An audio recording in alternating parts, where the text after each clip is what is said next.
What up, and welcome to the Roundtable. I am your host, Brad Wakai, alongside my co-host, Tyson Gentry. What is going on, my man? Not a whole lot, man. It's been a minute. The boy got popped, so we've Yeah. been watching out for the health of Big Brad over there. So he's feeling good, and we're back in the saddle, baby, ready to rumble. Yes, sir. It's been a minute.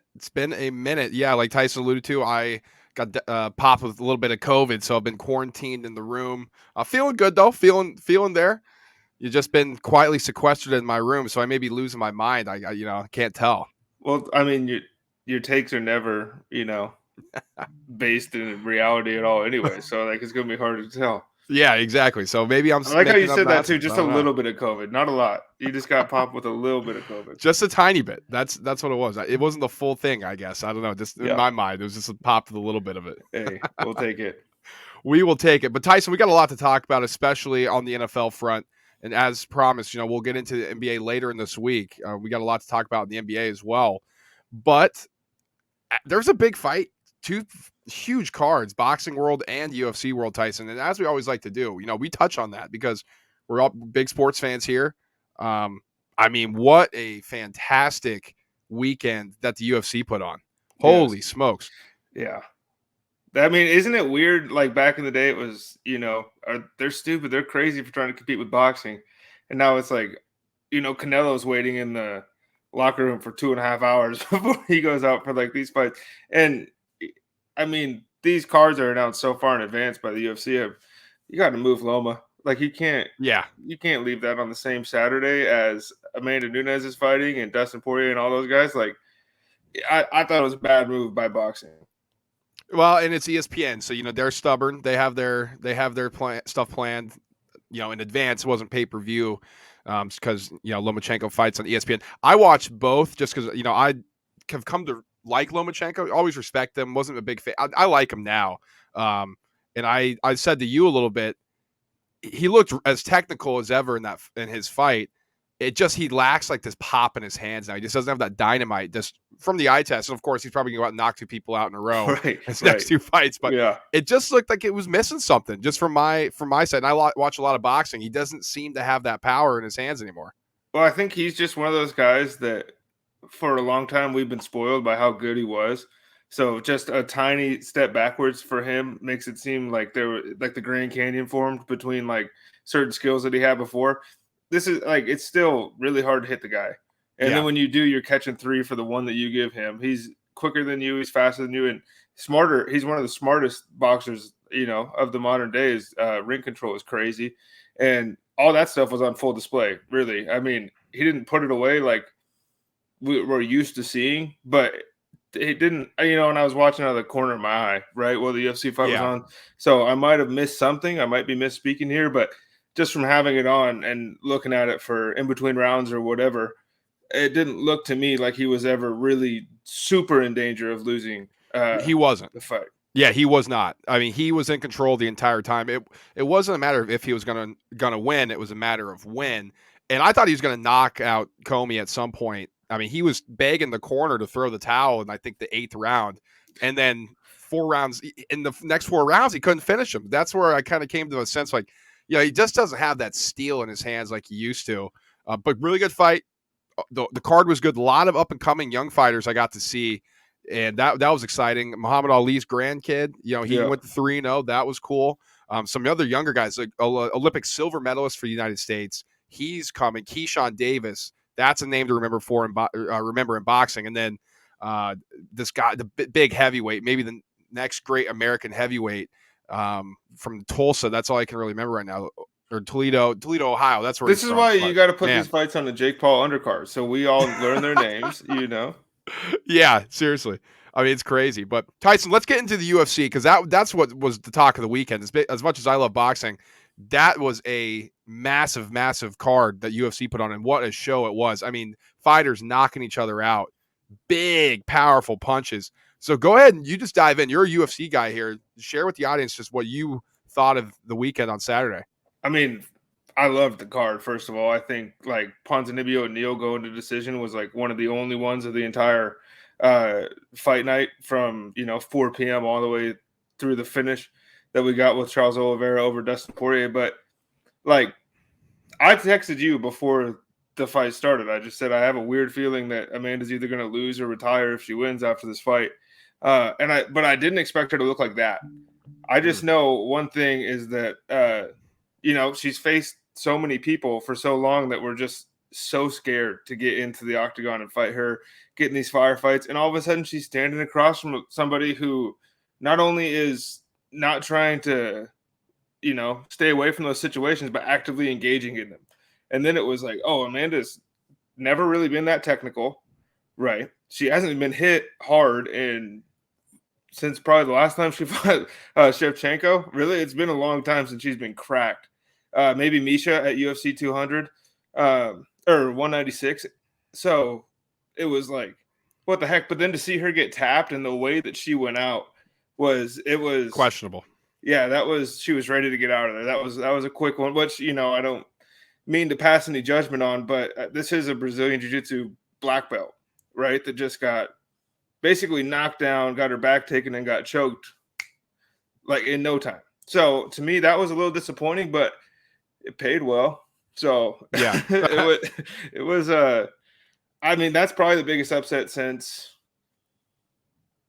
That might be the biggest one in the history of the UFC. I know people want to compare Holly Holm over Ronda, but if you were paying attention, that one wasn't like this earth-shattering event. It was the first real test Ronda had, and she failed. But This one is like Amanda's knocked out everybody, and somebody just comes in and beats her at her own game and then chokes her. It was like, what the heck?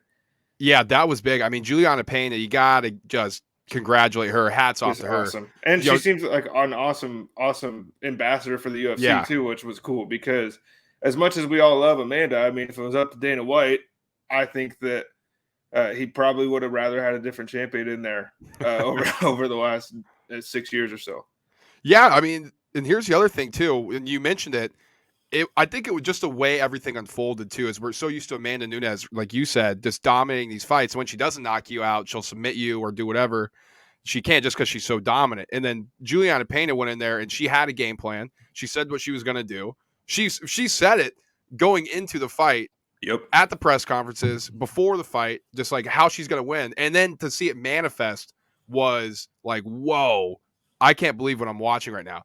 And you could hear the crowd too. Every single time that she traded blows, that place kept getting just like the volume in that arena was going up and up. Because they were ready for Juliana to get knocked out. Because every time it felt like in the first round, right, she got put on her butt. Yeah, on her butt. She got knocked down. Too.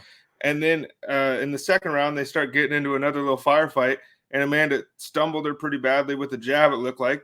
And then all of a sudden it was like, oh shit, here we go again. She's going to get her. Right. She just popped right back. And it was so crazy watching the hunter become the hunted for the first time, really since she fixed her nose, like a long time ago in the UFC. When she first started, she had some breathing problems and then her cardio stunk. And all of a sudden it was like, oh, you got to get out of her way because she's just coming. And now it was like, Juliana had the gun in this fight is what it felt like. I agree. That's what it felt like to me too. Shout out to my boy Tai Tuivasa, man. That guy has absolute dynamite in his hands. What a knockout. 3-piece knockout, jumps on top of the fence, catches my boy Steve Will Do It's shoe, does a shoe beer, celebrates, goes through the crowd. His team's got to push him to the tunnel because he wants to keep drinking these beers. It was amazing.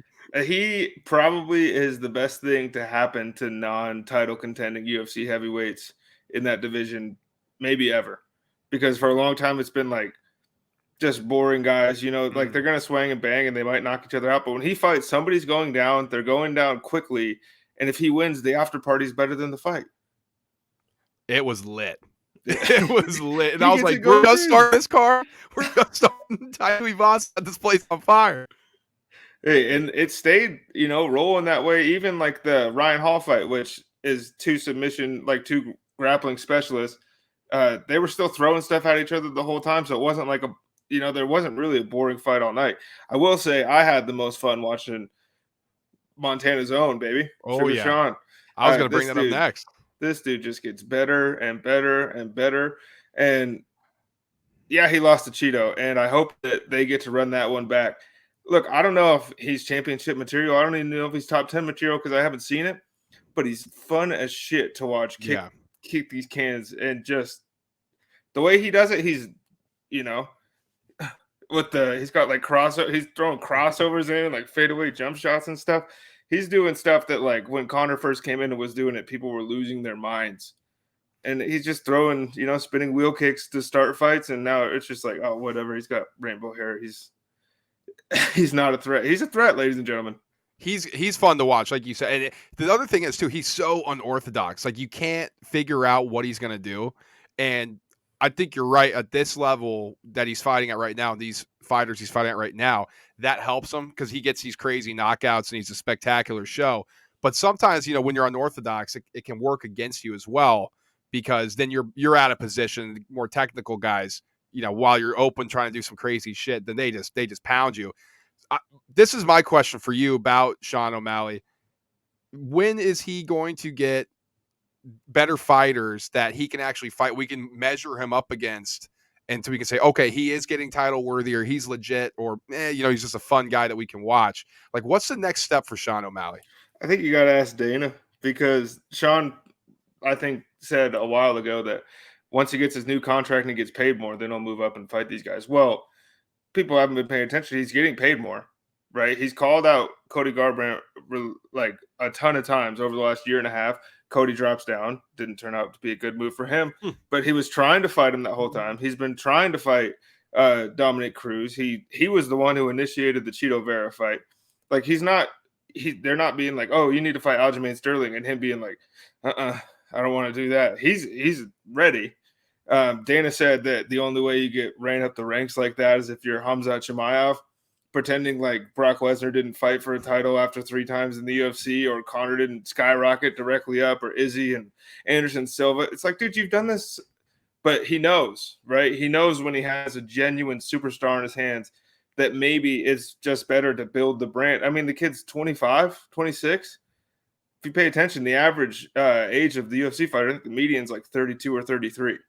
So he's got time, and hopefully I want to see Dominic Cruz. That's the one I want to see, is Sean O'Malley and Dom.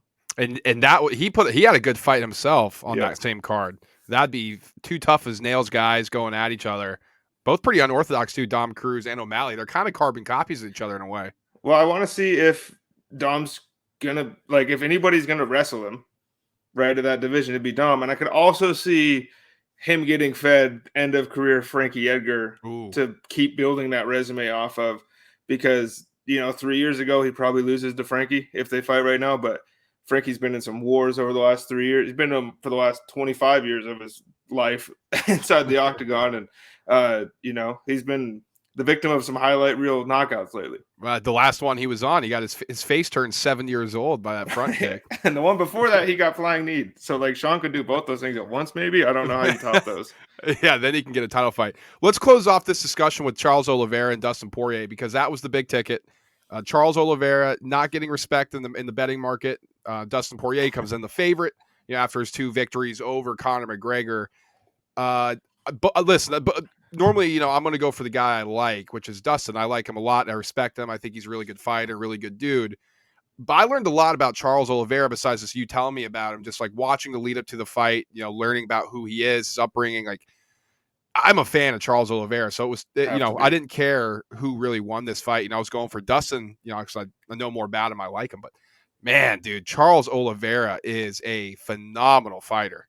It's like I think the 2 best dudes in the organization. Like, what they do outside of the UFC, you can throw a whole bunch of other guys in there in that discussion, but these guys are just, I mean, after the fight, Dustin gets choked, and immediately, as soon as he gets up, he's like, talk to my manager, I want to donate 20,000 to your hometown. Like, that's the kind of, and then Charles is like, oh, awesome, I'll match, like, whatever. That's just what they do, right? They just happen to be savages.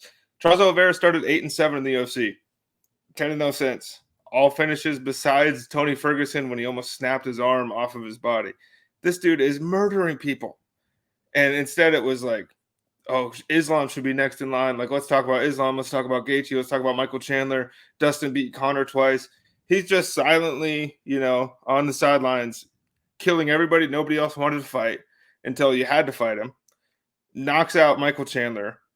chokes out Dustin Poirier.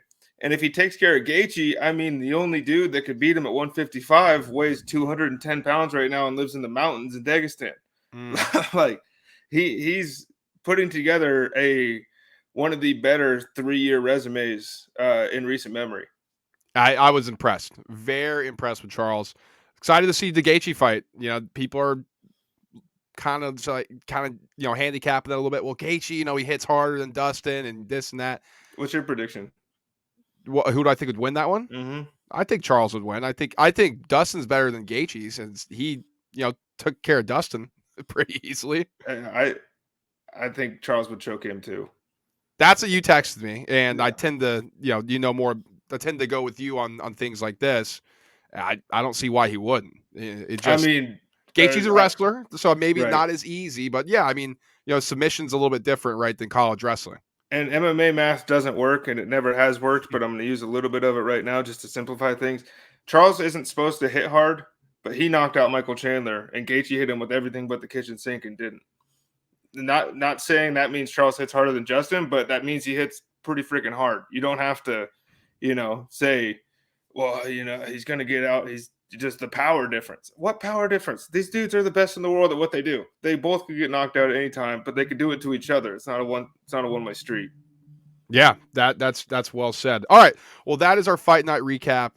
Fantastic card, man. I mean, just UFC Awesome. put on an absolute show. And we got another treat coming January 18th. We got Big Francis and Cyril Gain going at each other to unify the heavyweight belt with the boogeyman, if he ever gets his shit together, in the background, John Jones. There we go. Something to look forward to for you fight fans out there. Tyson, regularly scheduled programming for us. We are going to the NFL, and it's getting to crunch time. Honestly, it's getting to crunch time in the NFL. About 3 games left, 4 weeks left in the season.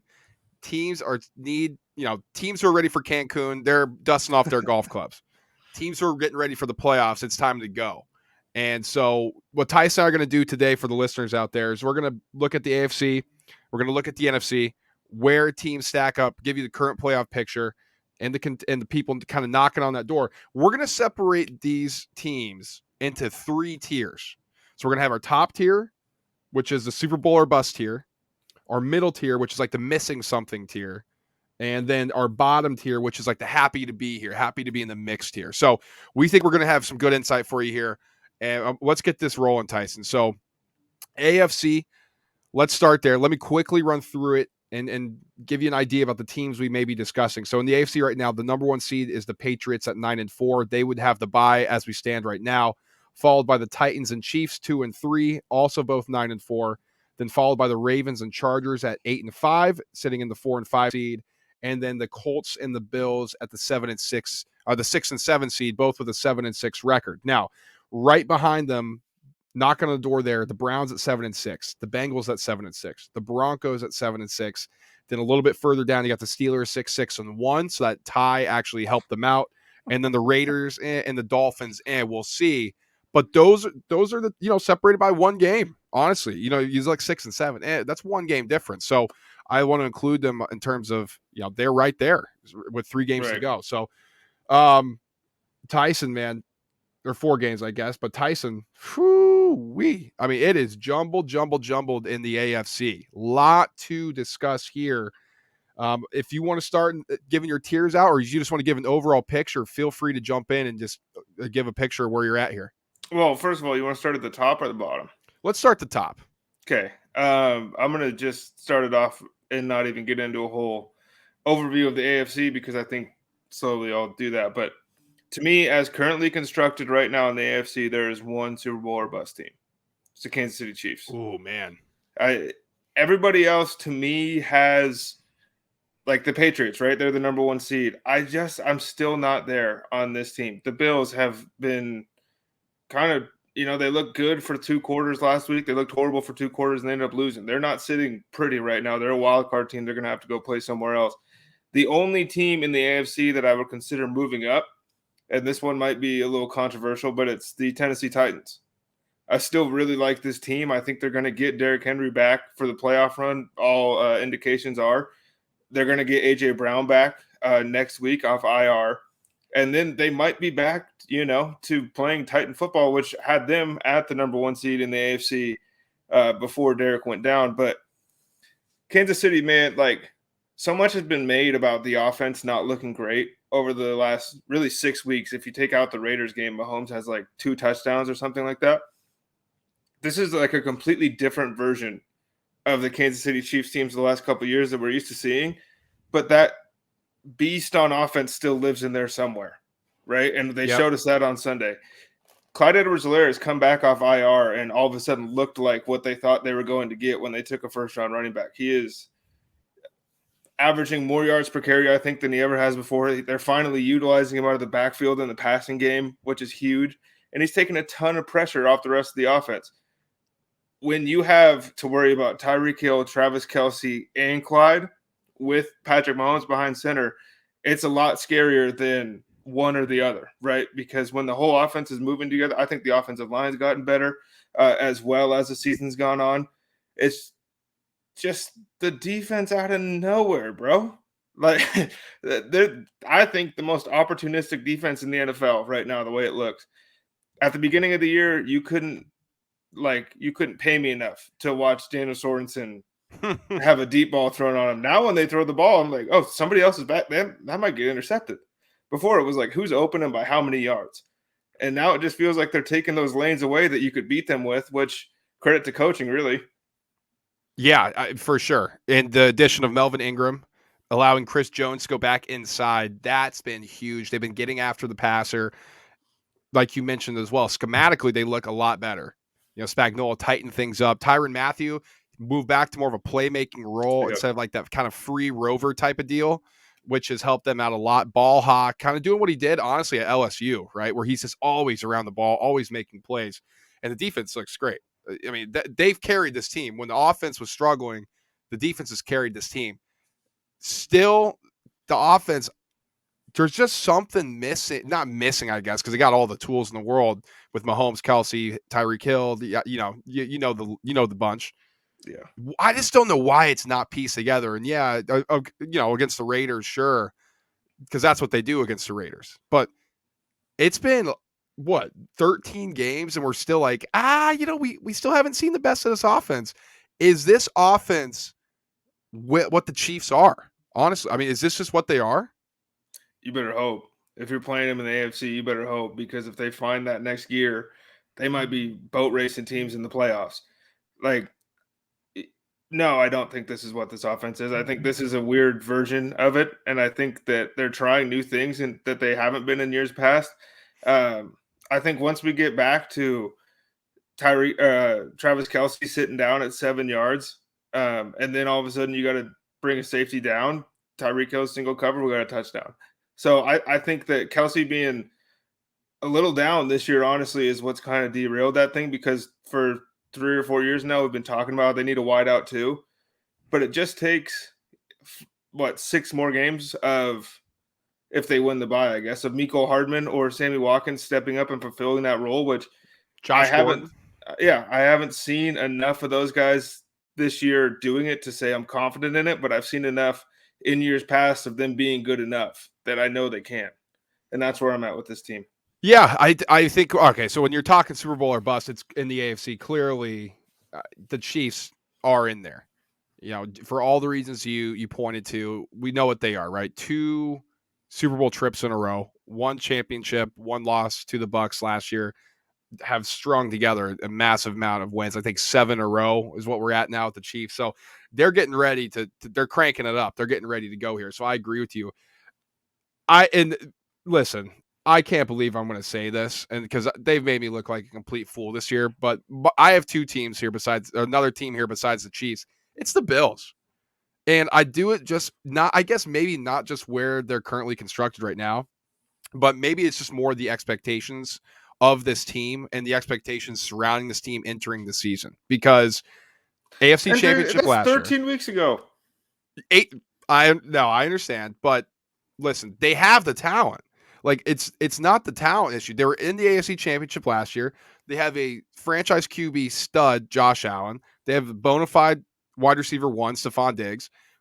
What's hurt them is Tre'Davious White's out, which we knew was going to happen. So their QB1, it's cornerback 1, who you think's the best in the league, which I tend to agree with you, honestly. I think he's that good. He's out. So that hurts, right? Obviously. The linebacking core hasn't been as good this year. Not good at stopping the run, especially in years past. Defense has taken a step back, and the offense has taken a massive step back. I mean, it's just things are just so hard for this team this year. Now, I say all that to say they are still talented. We talk about the Chiefs. Oh, their offense is in there somewhere. That Bills team that we've seen last year is in this team still. We've seen it in spurts against the bad teams. They just haven't been able to put it together against the good teams. But the reason I have them in this tier is because of those expectations. They need to continue to improve upon last year. They need to make the playoffs. And when they do, they have to win a couple games. They have to be knocking on the door to the AFC because of the way this team is constructed right now. Are they missing something? Technically, should they probably be in that middle tier? Yes. But I'm still going to place in my Super Bowl or bust tier in the AFC just because of expectations of where this team can be and where their ceiling is. I thought we were on the same page on this podcast. We like physical football and take no prisoner style football. A team just threw the ball on them 3 times and they lost. Like they looked hopeless. It looked, I mean, like watching Francis Ngannou fight a 125 pounder. It was like, oh, he landed. Oh no, he's dead. And that's how that game felt. I don't know, man. I was a big fan of Buffalo preseason, but I was closer to putting him in that third tier than the second one. Wow. Okay, so are you going just off of what you've seen so far or just the team in general? Okay. What I've seen, I mean, because to me that's where I'm at with the season so far. Is I've seen enough, and the way teams are trending right now. I mean, the Bills, yes, they could win 3 in a row to close the season, and then I'll feel much differently. But 13 weeks in with the losses that they've had, I mean, when they lost to the Jags, I was like, no way. That's whatever. That's just one game. And then they just keep losing to these teams. And then when they play good teams, they lose. So I don't know. Yeah. All right. Well, I'm interested to hear your middle tier then. The missing something tier here. Because I think you can look at a lot of teams in this spot, whether it's injuries, whether it's needing a draft, whether it's free agency, coaching, that could be something as well. So, especially with how jumbled the AFC is, who's currently residing in your missing something tier in the playoff picture or outside? Well, those aforementioned Buffalo Bills. Okay. New England Patriots. So what do you think they're missing? Running game. Okay. I mean, Josh Allen is like the only – Zach Moss is either a healthy scratch or getting no playing time right now when he was their best running back. Early in the year, he was outperforming Singletary. Now those things have completely flipped. I don't think Devin Singletary is anything special. So what's that tell you about Zach Moss? Right. And what the coaching staff thinks about him? I don't see – last year I thought they were physical. This year I don't see it, which to me is a big deal, especially when it comes January, time to win big-time playoff games. I got them in the middle tier, the Patriots, who I'm not all the way there. Like, I think it's an awesome story, and their defense is amazing, and Bill Belichick is amazing, and the offense looks better. But this is the first time in a long time for New England when going into a playoff game if they don't have the guy anymore. Some teams in the AFC, like Patrick Mahomes versus Mac Jones, I'm taking the Chiefs, right? Even Mac Jones against like Carson Wentz or Ryan Tannehill. It's a lot closer than I thought it would be preseason because Mac Jones looks awesome. But once they take the training wheels off this offense, then I'll be able to move them up. But right now, I just don't see a way that they're going to end up winning the AFC. I do think they have the best chance at this middle tier to get up, though. And then the Los Angeles Chargers. Oh, okay. Which first-year head coach, right? Everything looks really good right now, but some things they need to iron out. I think next year, depending on the retaining of Mike Williams or if Josh Palmer takes a step up in that receiving core, I think they could be really scary, but they're just kind of here a little bit too early for me to consider them Super Bowl contender. And then Colts and Titans, I think back-to-back in this tier. Take your pick. They're almost carbon copies of each other, right? The way they play football. The Colts defense is a little better, but then the Titans defense will play really good some weeks. Jonathan Taylor and Derrick Henry are the two best quarterbacks in the game. Ryan Tannehill has looked bad at times. He's looked really good at times. Carson Wentz has looked bad at times. He's looked really good at times. Michael Pittman Jr. is an awesome receiver. A.J. Brown is an awesome receiver. So these teams to me are really close together. And I wouldn't be surprised if either one of them can string together some wins kind of to end the season and go into positive momentum, but makes them potentially the scariest team to play in the AFC playoffs. That's a good point. And I think when we're talking about it, for the listeners out there, we say missing something, that doesn't mean these teams can't get hot and go to the Super Bowl, right? Think about the teams, right? The Giants, when they had Eli Manning twice. I mean, those teams were not like, they're going to win the Super Bowl this year. They're that good. It's like, they're kind of good. Then they get hot and then they win. So just because they're in this tier too, that doesn't mean we don't think they can win. There's paths that all these teams can win. I mean, look how close this division is in the first place, or this conference is in the first place. So just wanted to put that out there. I have a lot jumbled in this one, Tyson, and due to a lot of things. Mine's Patriots.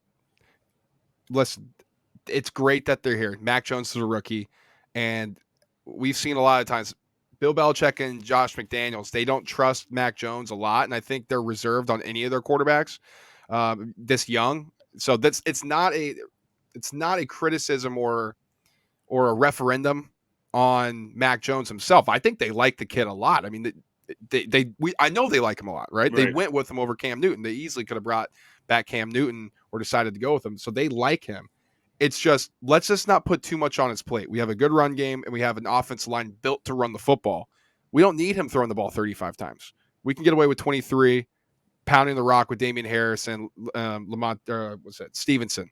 Ramondre Stevenson. So I think they're missing something in terms of being more less one-dimensional or being more vertical, just having more aspects to their game. I think that's what they're missing on the Patriots side. Well, and real quick, just to hop back in, one of the things I wanted to say that I forgot, this is the first time in forever that we have a offense in New England that isn't battle-tested. Like, they haven't hit much adversity at all this season. When they've beaten teams, they've either rolled them or they've controlled the lead for essentially the whole game, with maybe one or two outliers all season long. Where in years past, it was like, they got the ball 2 minutes left, they're going to score. I've seen it do it 100 times. So that was one thing I want to say on them. Dad, that's a great point. I mean, you're right. I mean, we haven't had to see him come back. We haven't had to see him. Okay, now we're down. Not just like, okay, we need to kick a field goal for a tie to win.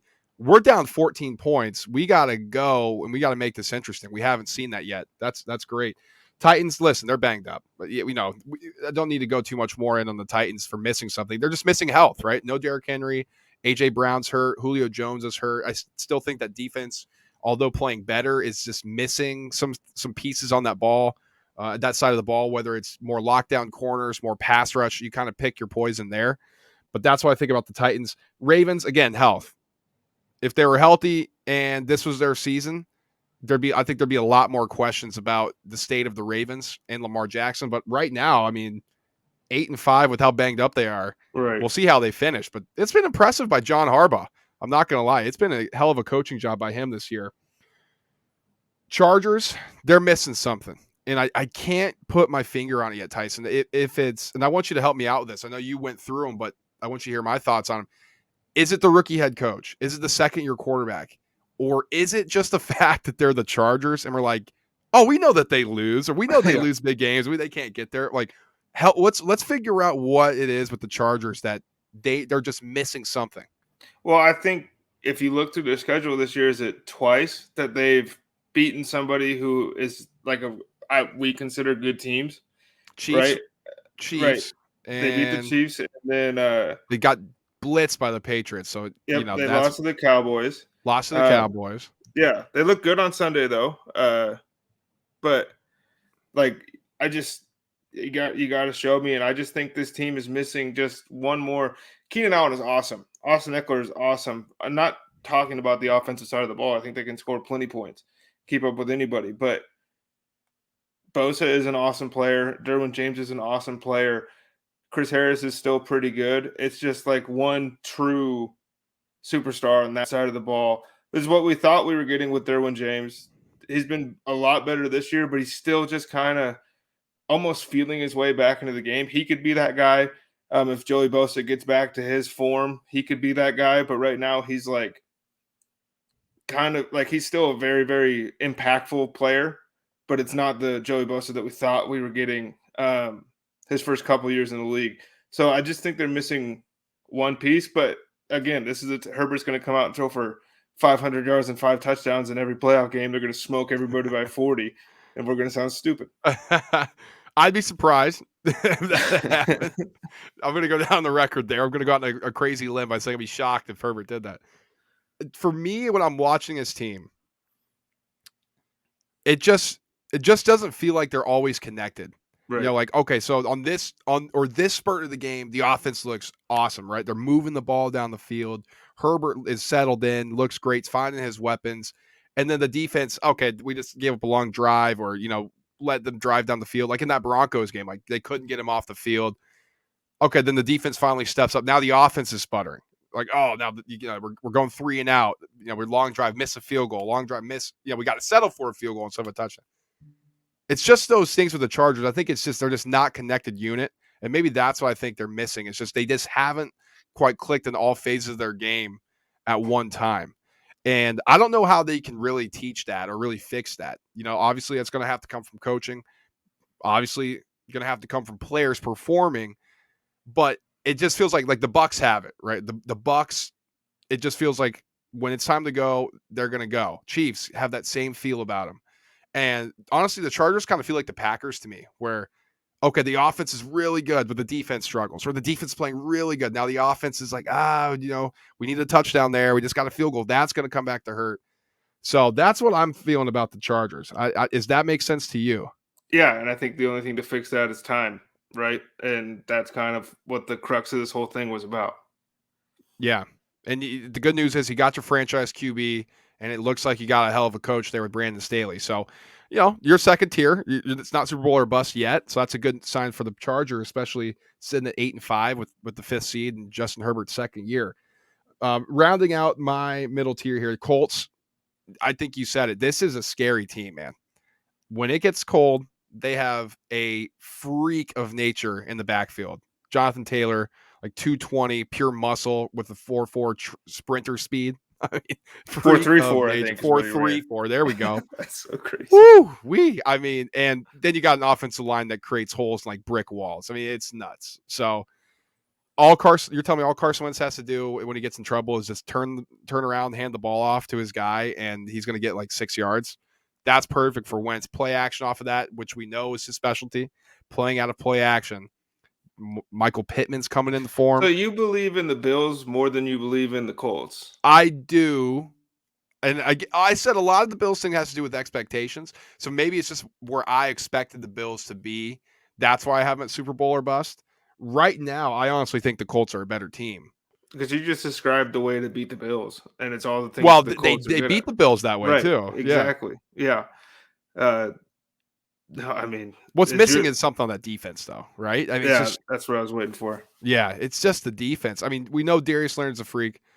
The pass rush, I think that's going to be their big problem. I know they don't have too many lockdown guys in that secondary. Matt Eberflus, I think a pretty solid defensive coordinator, but it just doesn't feel like they're dynamic enough on defense. Like they don't take the ball away enough through the air. They're really good at stripping it. They're really good at that peanut punch, but I don't know how many times you can get away with that in the playoffs. In a limited cycle, I think you prefer to have some ball hawks and just when the ball goes up in the air, you go and pick that thing off. That rather than relying on you punching a ball out. So that's my thing with the Colts. There, do you have any thoughts on my analysis? No, I mean I agree with essentially all of it. You had one team in there I didn't have, but they are in my third tier. So not like I think there's a bigger difference between the third tier and the middle tier, but we're still, not claiming that the Baltimore Ravens are Super Bowl contenders. Right. Okay, and I'm going to round out my middle tier here with the Browns. And I think anybody who's listened to this show knows what I think they're missing, and that is a quarterback, a good quarterback, because I don't think Baker Mayfield's very good. So that's all I'm going to say. Have you seen the stats comparing him and Gardner Minshew and their career stats through X Games and stuff? Yeah, it's pretty eye opening. That's I mean, Gardner should be on the Hulu commercials, brother. Yeah, he's pretty fun. He's funny enough to be on the Hulu commercials. Get him on there. All right, so I'm not going to dive into the Browns too much. You guys have heard me bitch and moan about the Browns this season too many times. So I'll move on here, Tyson. Let's get down to our bottom tier, the happy to be here tier on the AFC. And for me, this doesn't fit the title of the tier, the happy to be here part, but I have the entire AFC North in this third tier here. I think Baltimore's too banged up, too inconsistent, anyways, as presently constructed. I think Rashad Bateman's been a boon. Anybody listening to this knows how much I love him, and he showed out with Tyler Huntley, essentially helped keep them in the game last weekend. Steelers need a quarterback, right? Big Ben's like they're not winning anything else with Ben Roethlisberger for the foreseeable future. The Browns need a quarterback. They're not winning anything with Baker Mayfield for the foreseeable future. Plus, they just got hammered with COVID again. Yep. It's incredibly bad luck, honestly. It's like the fourth time COVID's made its rounds through, especially the running back room over there in Cleveland. So I don't think they've got the juice. And then the Bengals, I think they're the only ones that truly fit the happy to be here tier. They weren't coming in hoping to win the Super Bowl this year. It was like, let's see how Jamar and Joe Burrow play together. We'll probably be picking at the top of the draft again next year. And I think they're going to be fine picking either as the first wild card team to get eliminated or one of the last teams to not make it in. Burrow, I think, has looked as advertised this year. I really, really like just his poise and the way he controls games. I thought he was going to win that game almost the entirety of it against the 49ers on Sunday. The defense let him down, didn't give him a shot in overtime to kind of put that thing away. So I got them, the entire AFC North, and then I have the Broncos. I just like, you can't extend all these receivers and have Teddy Bridgewater throwing the ball again. Like, you got to figure this out. Guys. So I have the Steelers in there as well. Obviously, need a quarterback. Broncos as well. You need a quarterback. So those are two teams there. And actually, it's not a bad draft for them to go get somebody. You don't have to move up. There's not a true bell cow. You don't have to. I think you don't have to really give up too much draft capital or future assets to go and move up because you need it. Kind of let them fall to you. I mean, honestly, there's the teams picking up top. I think they have their quarterback. So we'll. Are you talking about Denver? Yeah, Denver. To me, extending Tim Patrick and Cortland Sutton was a subtle nod that something bigger is happening this offseason than just a rookie. I think that they're looking at some of the big fish hanging out there. I mean, I know I mentioned him jokingly about Baker, but like Gardner Minshew is an upgrade over Teddy Bridgewater, in my opinion. Like, even he would be, and he's not afraid to chuck it around the field. Right. They're missing like this an entire downfield. Cortland Sutton gets cardio for 60 minutes a game. He runs farther than 15 yards down or past line of scrimmage, and then he doesn't get the ball. Aaron Rodgers is out there. Russell Wilson refuted this report, but said, he could be interested in Denver, according to his agent. I don't know how true that is, but those are some big names out there, obviously. I think Vic Fangio is probably going to get fired. So new offensive coach in there could be tempting. Doug Peterson? Imagine. I don't know. But here's what I want to talk about with you, Tyson. The Bengals, right? Sitting at 7-6. They have Joe Burrow, the franchise QB. They have their franchise wide receiver 1, 2, and 3 with Chase, Higgins, and Boyd. To me, they're missing an O-line for sure. I think that's their biggest weakness if you look at all the units. Other than that, can you help me with the Bengals here? Because they just seem like they're going to be a problem for years to come with Joe Burrow. Is it? And you mentioned it too, that defense really, really let them down against the Niners in overtime. I mean, Burrow goes down, scores 2 touchdowns, scores a field goal in OT, and then the Niners go back and just march right down the field and score game-winning in overtime. Pass rush, cornerbacks, where are we going here on the Bengals side of the ball? I think to start it off, it's interior pass rush. I think ever since Geno got out of town, it just hasn't been the same. Really, since Geno Atkins fell off, right? That's kind of what they've been missing. I think that helps every defense, right? Is having good interior pass rush. It makes everybody around you look better. I think the safeties they have in the back end play well. I do think that a better complement to them on the outside and the cornerback position might be necessary, but it's just one of those things where it could ultimately be just a free agent out there that we're not thinking of that just fits the scheme perfectly, and he doesn't even have to be an impactful player where he's currently at. He just really fits in Cleveland. We've seen that happen 100 times, and all of a sudden this team goes from 7-6, might miss the playoffs, to like, holy shit, here come the Bengals. And I think that situation is just as likely as them being a perennial 500 team. Even more likely, honestly. I think this team's just going to keep getting better. I agree. I like that interior pass rush. Get somebody up through the middle. That's going to help out your secondary, which I think. Yeah, I think the safeties are pretty good. I mean, Jesse Bates, solid player. Who's 24? Nuts, and he's a stud. He's a stud. But yeah, I like that. I definitely O-line. You got to protect Burrow. Their bookend tackles are a joke. And it's every single time they're just crashing off the edge like a wave in Hawaii, dude. It's so bad.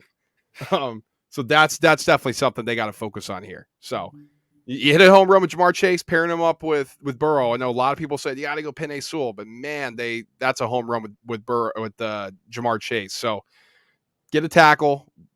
That's they're happy to be where they are right now. I think this is a massive step in the right direction for this franchise. And I remember everybody was making fun of Zach Taylor. Zach Taylor has not been bad this season. I think he's done a good job there too. It's not necessarily his fault that like you just knew right when that Burrow dropped back on that third down before they kicked the field goal, he was going to get sacked. Like he just had a feeling it was like they're going to get home here. Yep. And what do you want to do? Drop a slant on 3rd and 12? Like that's just objectively not a good move. All right, Tyson. That's our AFC. Everybody out there, we want to break these down in tiers for you. Now we're going to do the same thing in the NFC. The NFC, it's kind of weird. You got the 3 top heavy teams, the 2 kind of middle teams. I think we know are really good, but haven't performed exceptionally well all the time. Play down to opponents' levels at times. And then you have the bottom of it and the people knocking on the door. We're like, okay, is this team good? Is this team not? They're just right there. Suck. We just don't know. So the NFC is weird. So I'll run through it like I did with the AFC. So right now, the number 1 seed is the Packers at 10-3. They would have the bye, followed by the Bucks at 10-3. They're in the second seed. The 3rd seed, the Cardinals, also at 10-3. So those are the top 3. Then you got the Cowboys in the 4th seed, 9-4 because they're leading their division, and then the Rams sitting at 10-3 in the 5th seed because they're second in their division. Niners 7-6, 6th seed, and then the 7th seed, the Washington football team at 6-7, and then the ones knock on the door. You got the Vikings 6-7, Eagles 6-7, Falcons 6-7, and then the Saints 6-7. What a jumble down at the bottom there. It's crazy. Yeah, and I mean it makes it easy to do that 3rd tier here for sure because they're all within a game of each other. There's one team in there that I think you could probably guess. I think is maybe the scariest of the 3rd or 2nd middle tier teams in the NFC, and that I'll get into them, but that's my boys over in San Francisco. Your favorite head coach in the league. They look pretty good, man. I'm not gonna lie. So I'm gonna start it off top tier. Look, Tampa Bay, my number 1 team in the NFC. They won the Super Bowl a year ago. They just beat teams and it seems like they're hitting their stride here without Antonio Brown, where I excuse a little bit of the offensive hiccups that happened immediately after he went down, but instead of Tyler Johnson or Jalen Darden or Scotty Miller filling the void, Chris Godwin just gets 10 more targets and he gets 9 more catches. Like him and Mike Evans are good enough, and they're good enough to beat any secondary in the league. Brady's still amazing. The defense is amazing. They're well coached and they've done it before. So I think Tampa's number 1. I got the Green Bay Packers up here, and I know that you mentioned that they feel a little questionable, which you'd be right to say that, especially given the last 2 years they've been knocking on the door and either blown out or lost close games in the NFC title game.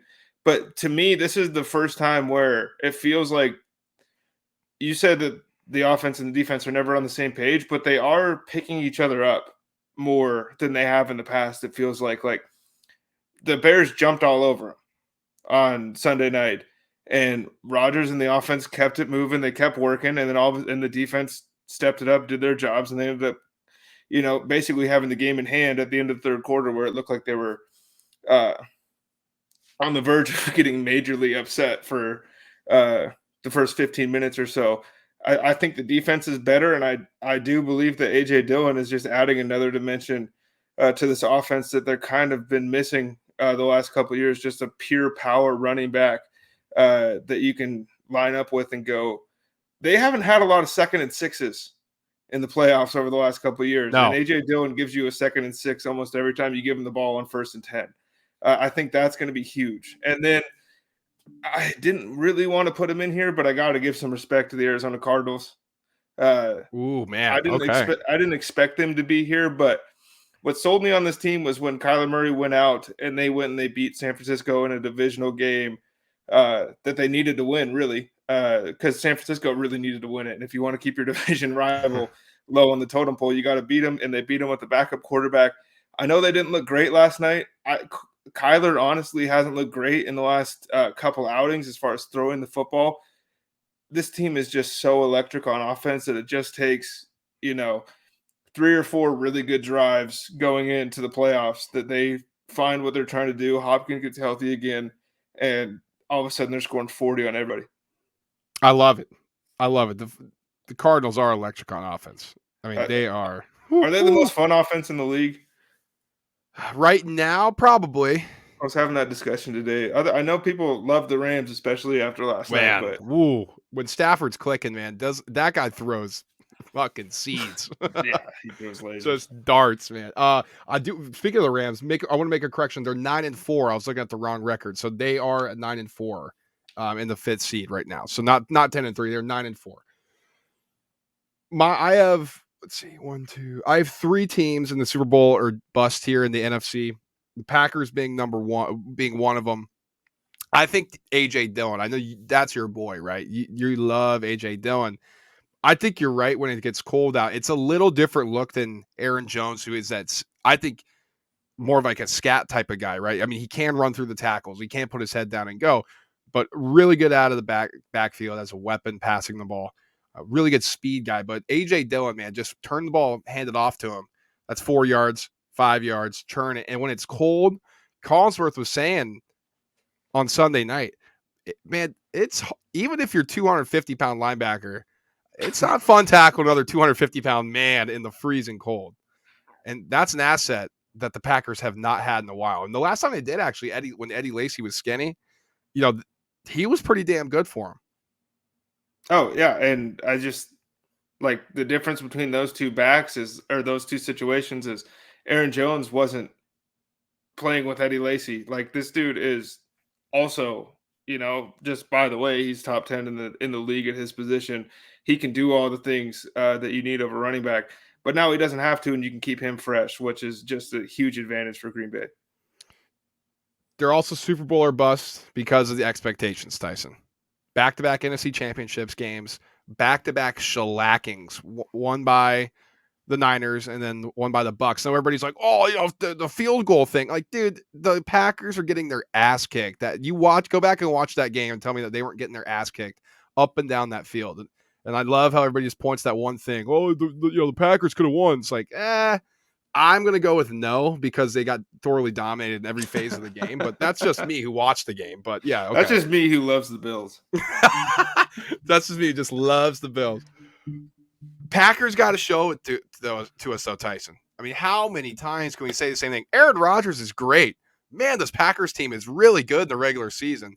Then they get to the playoffs, then they shut down their leg because somebody else comes in and pushes them over because they're more physical than them and because they don't want to stand up and rise that physicality in the playoffs, even though you have to. Is this Packers team different? Do they have a little bit more toughness, or are they going to crumble like they always do in the playoffs? That's the question surrounding this Green Bay team. I think they're more physical, especially up front on the offensive line. They're just have this edge of nastiness about them that has been missing, I think, a little bit. And then I think on defense, right, they play off of each other fairly well for a Green Bay Packers defense when at the beginning of the year it was like, who are these dudes? Rasul Douglas, who was cut by the Philadelphia Eagles, who have no corners. He was cut because he couldn't make the roster. He wasn't good enough. He's the NFC Defensive Player of the Week. like this is they have guys who know this is, for all intents and purposes, everything that's kind of been leaked to the media, this was supposed to be the last dance. And if it is, this is a hell of a shot for Aaron Rodgers to get one before he leaves. Can I just say this about the Eagles real quick? We have besides Darius Slay, are the Eagles the most cursed team when it comes to secondary players? I mean, you're good before you come to the Eagles. You get to the Eagles, you suck. Then as soon as you leave the facility, you turn into a good player again. I mean, Patrick Chung, he comes to the Eagles, he's terrible. He leaves, goes back to the Patriots. He's like all pro again. I'm like, Jalen Mills. Jalen Navi Oswald Mills did it, man, because before that it was like Asante Samuel and Lito Shepherd, and all those guys were balling out. And so Osmo was the first guy who cursed us, and so maybe Darius Slay's the guy who's going to fix the Eagles' curse. Yeah, I'm sure that guy. Yeah, he would. There's no way. I mean, J.R. Smith got a 4.0 today, so anything is possible. But True. We'll see. Well, I'm going to go with the Packers. They're going to have to prove it to me. They're going to have to prove it to me. So that's where I'm at there. Bucks. What do I have to say about the Bucks, man? I mean, they are good. Brady's unbelievable. He's probably going to win MVP. Chris Godwin catches the ball. He looks, like a possession receiver with how many times he catches it. And they have Mike Evans. I mean, all that guy does is score touchdowns. Gronk looks like he's 25 again. I mean, the defense starting to click. Yeah, Leonard Fournette. I mean, was this guy Marshall Faulk all of a sudden? Like, are you kidding me? Catching the ball out of the backfield, looking fast up the middle, physical. Listen, they're the Bucks. Come on, they're the Super Bowl champs. They're the favorites to repeat. And until somebody takes that Lombardi out of Tom Brady's hands, that's going to be the favorite in my mind. Now, Tyson, you might be pissed when I put this. Are you going to say Dallas, bro? I'm going to say the Rams. Oh, I'm fine with that. Okay. Are you kidding me?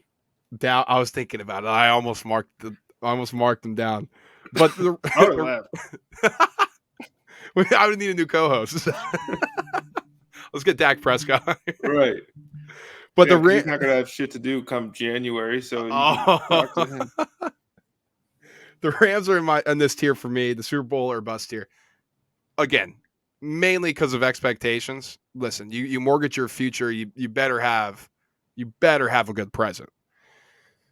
Matt Stafford's starting to live up to the bill. I know, when he came over, it was awesome, and the honeymoon was great with McVay. It was fantastic, and then there was a little rough patch. Started a little bit of raising their voices in the household, kind of towards that middle of the season. And now it looks like Stafford's settling in again. I know he's a little banged up, but that offense last night against the Cardinals was unbelievable. Just the throw Stafford was making, the play designs that McVay was putting together, it was fantastic. This team is scary because of all the talent that they have. I mean, I know Robert Woods is out, but if you can get an Odell Beckham who's locked in like he was against the Cardinals, that's another weapon there. Cooper Kupp, he might be the best receiver in the NFL. On the defense side of the ball, Von Miller, I know he's not the Von Miller from his prime or even a few years after his prime, but he's still scary enough that you got to at least throw a chip block at him. He can wreak some havoc getting into the backfield. Probably not going to have those sack numbers like he used to, but he's still an absolute weapon and a freak. Combined with Aaron Donald, combined with Jalen Ramsey, combined with, go down the list of star-studded players. This is a really good roster. And like I said, if you're going to give up the future, you better make an impact in the present. This is a huge year for the Rams. You have to at least show up in the NFC title game, in my opinion. And I just want to say about the Rams, how weird is it that, Odell Beckham tests positive for COVID today, but he played the entire game last night, and where does that leave, the NFL and the Rams as a whole going forward? That's not going to impact their standings at all. I am just very curious about that. That's all three of your top tier teams right there? Those are my three, yes. So I put the Rams at the very tippy top of that middle tier for me in the NFC, but it's just, look, we talk about it with Green Bay all the time, is playoff performance.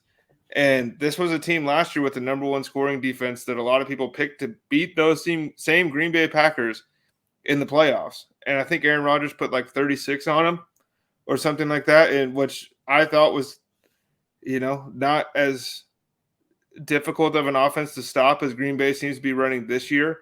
I think that I'm very high on the Rams. I think the running game needs to get better. I think Darrell Henderson needs to get healthy for them to have a legit shot at winning the NFC here. But if they play the Bucs again, I know they smoked them and they look great, but that's Tom Brady. Like that, the Saints beat them what 2 times, or are they like everybody that beat them last year or has beaten them previous has gotten their comeuppance, and I think the Rams would probably be next on that list. And I don't think they can beat the Packers. I know they just beat the Cardinals, and I think that they can beat the Cardinals again, but I think it'll be closer than it was last night. And for that reason is why I have the Rams at the very tippy top, because I just haven't seen uh, really consecutive performances that make me believe they can beat the Bucs or the Packers. They've had these one-off awesome games, but then it goes back to like just kind of Matt Stafford looking fine and the offense as a whole looking fine, doing just enough to win the game. But last night was Stafford's first win in his career against a team with 10 or more wins. He was 0-17 before that. Crazy. And yeah, you can say like the Lions and stuff, but like how many times did he play Aaron Rodgers at the end of the year when the Packers already had 10? He had plenty of opportunities to get one. Happens all the time, and he didn't. And I'm a big Matt Stafford guy, but like we can't preach out of both sides of our mouths here. Right. Like you have to show me. And this is a team that I think could, like, would I be surprised if they won the Super Bowl? Not really.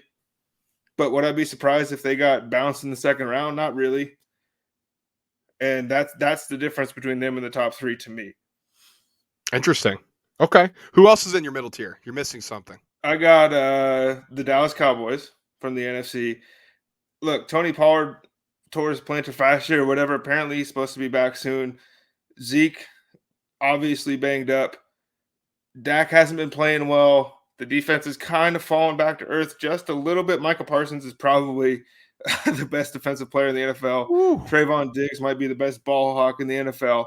I just don't think this team is built for the playoffs, right? I think this is a team that's they're more in the mold of the greatest show on turf, which is fun when it works and it hits and you get one. But when it doesn't, like how many times did Peyton Manning have one of the best offenses in the league and the defense who had been really good all year long, taking the ball away, couldn't get 2 turnovers in the playoffs and they get bounced. So that's where I'm at with Dallas. And then my preseason Super Bowl champions, man, my San Francisco 49ers. I think Elijah Mitchell, the emergence of him has been massive. Deebo Samuel might be the best like X factor player in the NFL. He's a at stud. The moment. He can do anything and everything on the football field. George Kittle showed back up and 150 yards back-to-back games. The offense is kind of finding its groove. The defense looks to be getting healthier and better.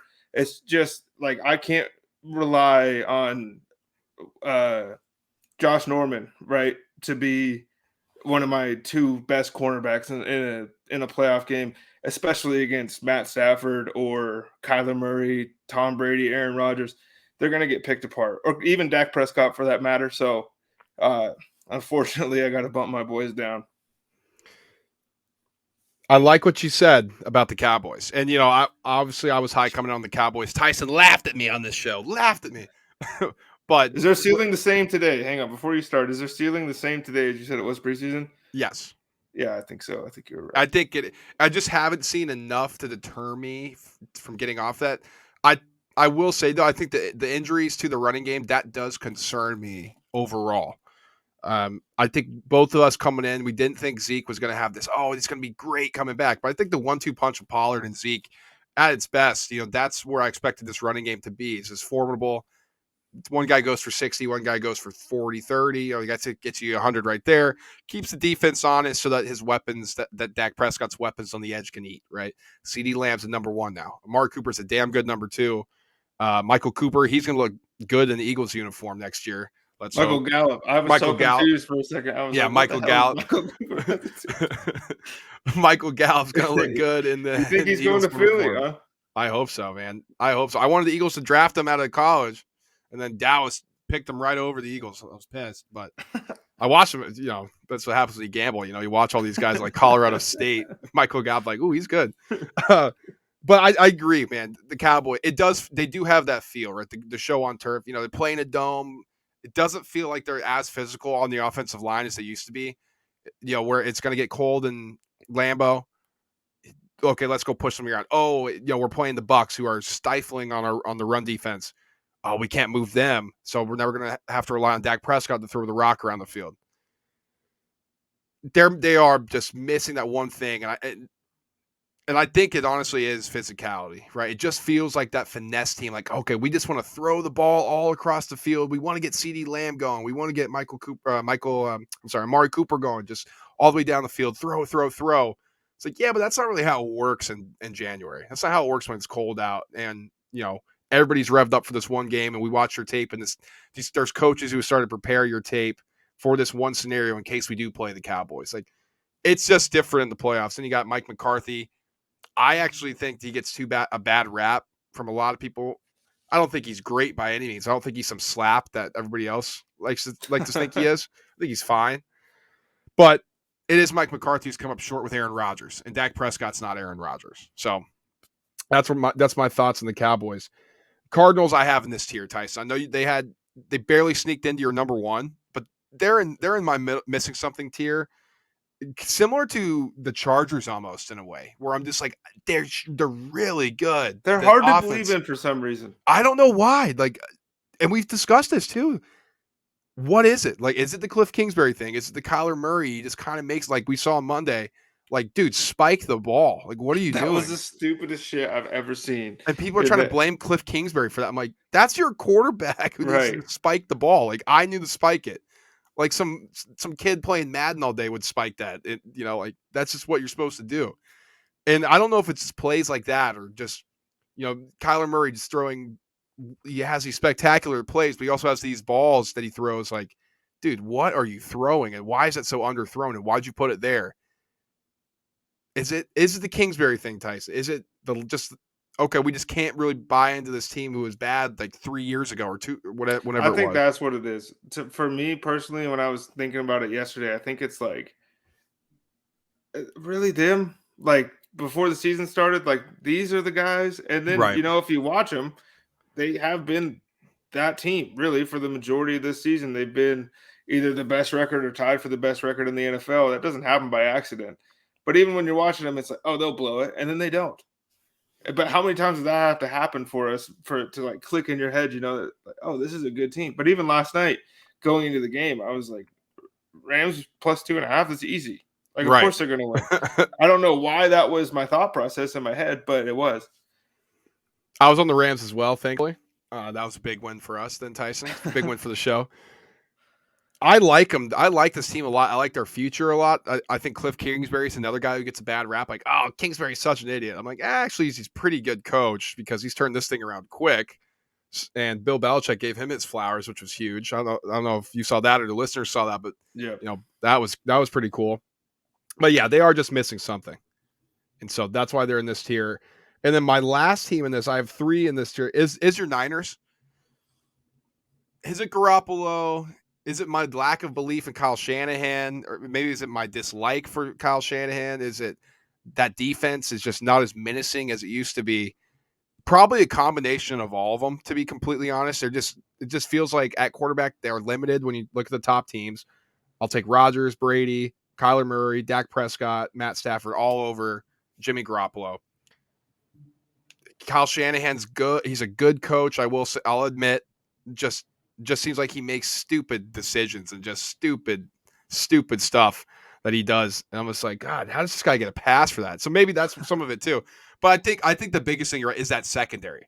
And if we really want to dissect it football wise, the pass rush isn't quite as good as it was. I know they got home on Burrow a couple times, but those tackles are paper mache, so you'd expect them to.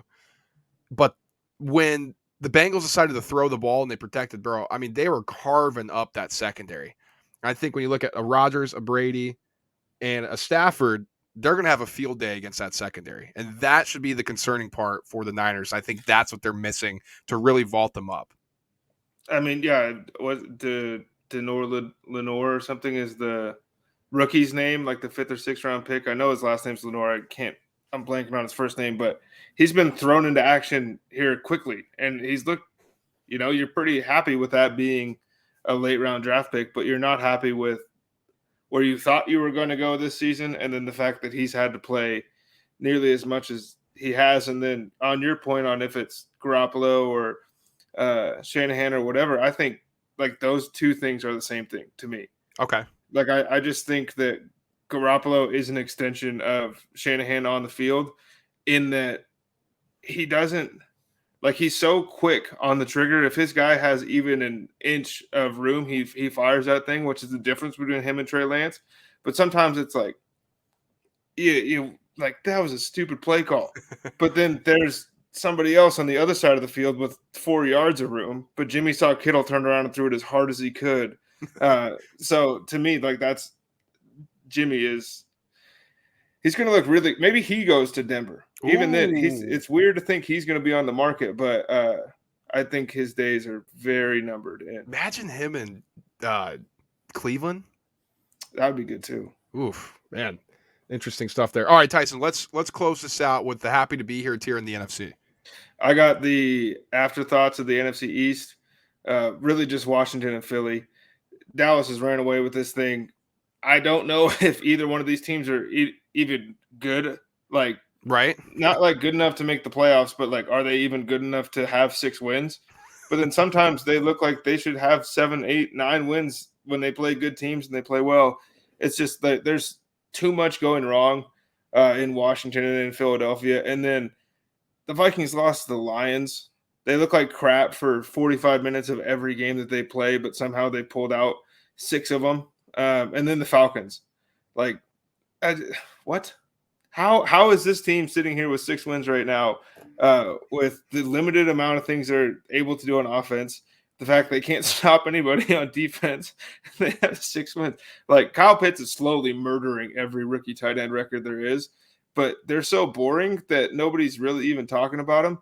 And as far like the Saints are technically in here, I guess, but I didn't even include them because they have, to me, like, there's like a realistic path that any of these teams, with the exception of maybe the Falcons, could get hot and upset somebody in the first round. Like if Heineke goes crazy or the Eagles run for 300 yards or Justin Jefferson goes for 220, right? You'd be like, oh man, that's crazy. But like if the Saints beat somebody, that would be like the NFL would have to hit us with that Men in Black thing to rewind. Because there's like, yeah, there's no way. The Saints team, and we said it before the year, this Saints team, we knew they were going to be bad, and this team's been bad. And you add in the tackles being injured and Alvin Kamara getting hurt and Jameis Winston getting hurt. That doesn't help. But even with that, I don't think this team would have been very good anyway. It just shows how good of a coach Sean Payton is, honestly. Like, he's unbelievable. He's got a new movie coming out on Netflix. Kevin James, baby. What the Kevin James is playing him. Let's go. It's like during the Bountygate year or something? Yeah, something like that. Or after the Katrina or the life of Sean Payton or something. I don't know. Oh, that's ridiculous. But yeah, so that's something to look forward to there. But yeah, I agree. Not much to talk about with the Saints. Falcons, I think they're the definition of happy to be here. Yeah. I mean, I think when we say 6 and 7, people are like, no way the Falcons are 6 and 7. Brad, you're an idiot. You messed up that record like you did the Rams. No, they're 6 and 7. Like, talk about flying under the radar. I can't believe this team's at 6 and 7. They're bad. Like they're bad. How are they here? Maybe they're not bad. Maybe we're stupid, but they look pretty bad. Like all the time. And somehow they've won 6 games. How is that possible? Yeah, it's just like Cordero Patterson randomly exploding for 3 touchdowns in a couple weeks or whatever has kept this team afloat. But like if that dude was the normal Cordero Patterson, this is like a 2-win football team. They have the same record as the Raiders. Yeah. Who was leading their division for like a month. That's so it's insane. Vikings happy to be here, I guess. I mean, when you look at how bad of a coach Mike Zimmer is and Kirk Cousins, I mean, I don't think he's been terrible this year, Kirk Cousins, but it's also Kirk Cousins. Like, he's been Kirk Cousins all year long, all career long. He's just been Kirk Cousins. And then he got a bag, and people were like, "Well, maybe he's worth it." And then he's just been Kirk Cousins. Yeah. Exactly. Like that's all he's been. Eagles, another team definition, happy to be here, right? I mean, for the way they left off this franchise, this was supposed to be a rebuilding year. Oh God, the Eagles are gonna be horrible. Look at their win total. Look at the players they have. Turmoil. Well, they have a better record than the Giants. They're probably going to finish with a better record than the Washington football team. They're going to be second in their division. I mean, it just shows you that the NFL, you could, if as soon as you get something right, you get the right head coach. Which again, I love how the media was just like, "Oh, this guy's an idiot because he stuttered at his press conference." Actually, the players really like him, and he's a good head coach. So it shows how much they know. But 6-7 Eagles, honestly, they might finish. They could finish above 500, which is crazy to think about, Tyson. Yeah, that would be. But in the NFC, if you finish above 500, you're making the playoffs. Yeah, they might actually make the playoffs because I think Washington. They play each other twice now in the next 3 weeks. I was just gonna say, yeah, because with Washington, they're banged up on defense, and at positions that the Eagles can take advantage of running the ball, and Bro, that's how long what have the you Eagles been an love to Eagles do. fan? How long have you been an Eagles fan? Oh man, pretty much my whole life. So like I know, that getting your hopes up for them to take advantage of a banged up defense at all the right spots is a recipe for them to get 48-9 beat down. Like it never goes the way we think it's No, gonna it go, never bro. does. It never does. But that's the beauty of having your heart ripped out so many times. It's Yeah, like, this one's different. yeah, this one's different. You just always find a way to staple it back together and put it in. That's the life of an Eagles fan. And obviously, Washington, they're just banged up. They're missing a quarterback. They're happy to be where they are. They came in with the expectations of Fitzpatrick. Okay, this is going to be the guy. Heineke got us there last year. Fitzpatrick's going to be, the X factor we need at quarterback. Yeah, he gets hurt in week one. Heineke's had to be the guy. Started off horribly. They've gotten hot. I think they're going to come back to earth a little bit here and finish as that mediocre team. I think the ceiling was for this team. What team is. But NFC's jumbled, man. I mean, like we said off the top, Tyson, we got 4 more weeks of this thing, 4 more games. Cowboys could win 4 in a row. Boom, they're at the top. Somebody gets hurt for the Packers. Aaron Rodgers, he has to get Right. surgery on that toe, let's say.